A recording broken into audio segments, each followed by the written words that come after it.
Hello mga kanegosyo, ngayon ay magte-test tayo ng sticker paper na nabibili sa mall. Kaya simulan na natin to pagkatapos ng intro.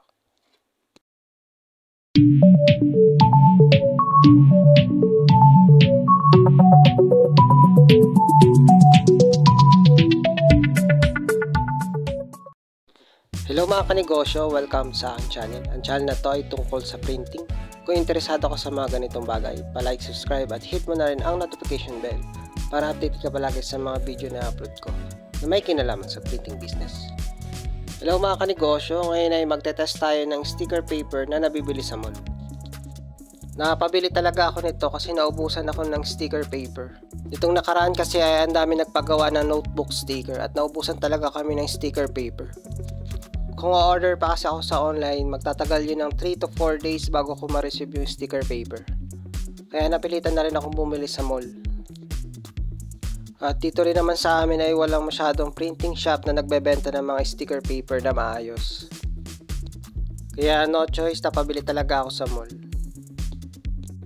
So try muna natin itong sticker paper glossy 10 sheets. Bali ito yung kinalabasan ng print niya. Sinubukan ko siyang kuskusin at nag-i-smudge siya. So sa sticker na to dapat patuyuin nyo muna siya para kumapit yung ink niya doon sa pinaka mismong papel. Ito pa yung isang pinirint ko, pinatuyo ko muna.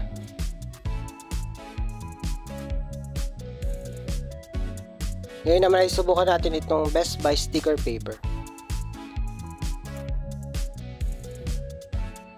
At ito yung naging resulta ng print niya. Not recommended, talagang nag-i-smudge siya. Hindi talaga siya magandang klase ng sticker paper. Kaya ingat kayo mga kanegosyo sa ganitong sticker paper. I-next naman natin itong B&E sticker paper. Matte type. Tingnan natin kung maganda ang pagkakaprint sa ganitong sticker paper.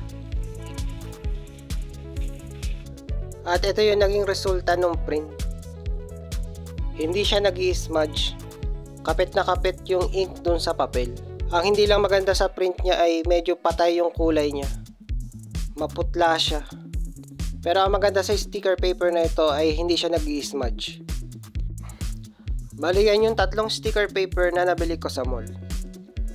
Binalag ko na rin ito para aware kayo doon sa ganitong klase ng sticker paper. At para hindi na rin masayang yung pera nyo sa pagbili ng mga sticker paper na hindi naman worth it.